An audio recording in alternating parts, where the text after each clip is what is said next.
सीतापुर गांव में रहती थी एक चुड़ैल, लेकिन इस बात से गांव के लोग अनजान थे।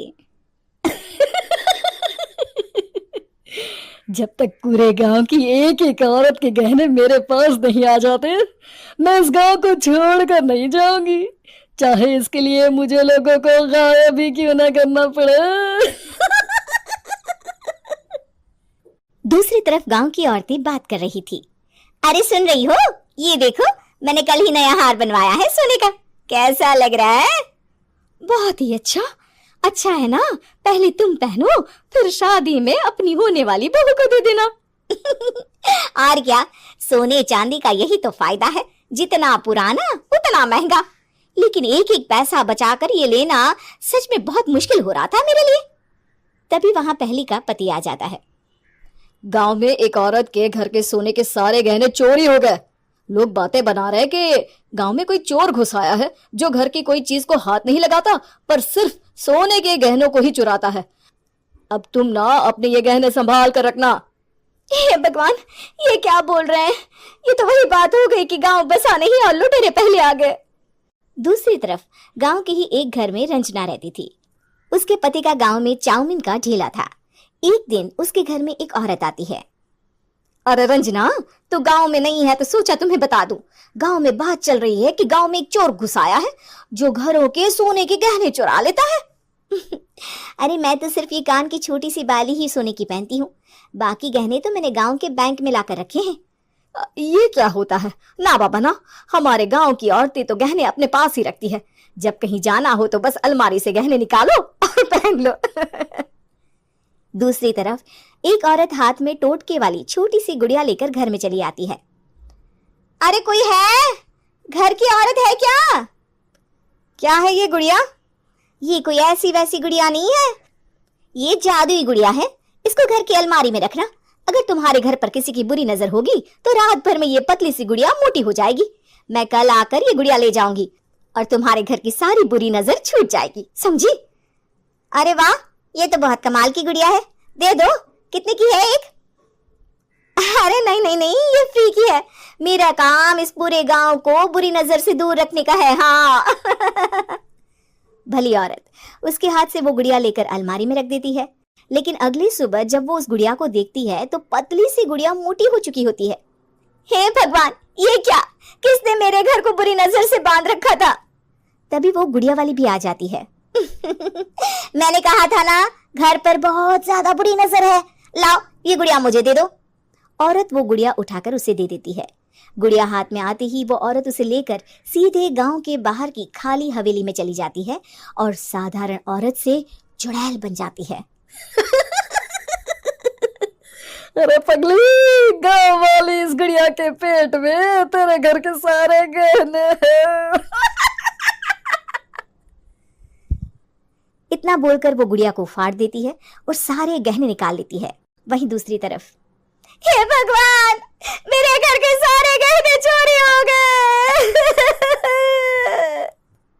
उस औरत के घर के आसपास लोगों का जमावड़ा हो जाता है और लोग बातें करने लगते हैं।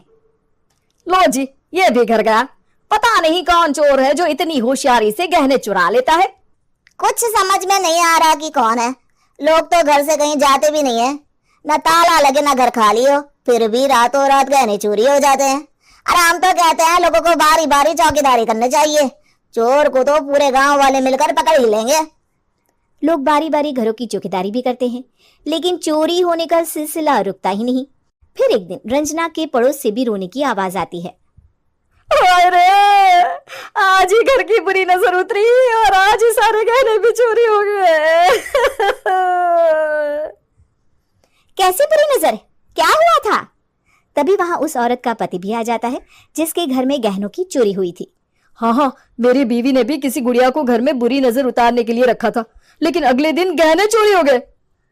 अब रंजना को कुछ कुछ बात समझ में आ जाती है। वो गांव वालों से कहती है, देखिए, अब आप लोग चिंता ना करें, जल्द ही चोर पकड़ा जाएगा। उस नजर उतारने वाली गुड़िया को आज मेरे घर कोई भेज देना। फिर क्या था, चुड़ैल को लोग रंजना के घर भेजते हैं। पहली बार देखा है कोई खुद लुटने को तैयार बैठा है। तो तू है जिसे घर की बुरी नजर उतारनी है? ये ले गुड़िया, ये सुबह तक मोटी हो गई तो समझो तुमको और तुम्हारे घर वालों को नजर लगी है। हाँ हाँ, मैंने काफी सुना है। तुम ये गुड़िया मेरे घर छोड़ देना। अरे क्यों नहीं, कल सुबह आऊंगी जब गुड़िया तुम्हारे घर की सारी बुरी नजर लेकर मोटी हो जाएगी, ठीक है। अब क्या था, रात को रंजना ने पूरी नजर गुड़िया पर रखी। वो अपने पति और गांव के कुछ लोगों को घर की खिड़की से घर के अंदर नजर रखने को कह देती है, और फिर जो नजारा सब देखते हैं वो हैरान करने वाला होता है। गुड़िया धीरे से अलमारी खोलकर बाहर आती है। अलमारी के सारे गहने लेकर घर में जहां जहां गहने होते हैं वो लेकर अपने मुंह से खा जाती है। वो जितने गहने खाती उतनी ही मोटी हो जाती और फिर अलमारी में बंद हो जाती है। गांव वाले डर के मारे वहीं बेहोश हो जाते हैं।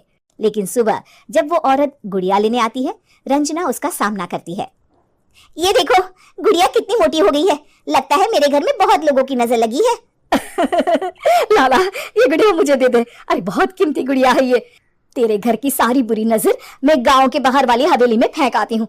शाम को फिर लोगों के घर इसे लेकर जाना है ना। इसमें तो मेरी जान बसती है, जान। रंजना गुड़िया को चुड़ैल की तरफ बढ़ा देती है, लेकिन फिर वापस ले लेती है और गुड़िया के हाथ मोड़ देती है। जैसे ही गुड़िया के हाथ मोड़ती है, चुड़ैल का हाथ भी मुड़ जाता है। अच्छा, तो ये वो गुड़िया है जिसमें तुम्हारी जान बसती है।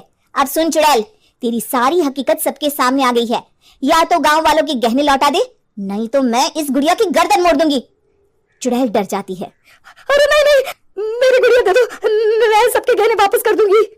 ठीक है, अब भी जा और सबके सारे गहने वापस कर। चल निकल यहाँ से।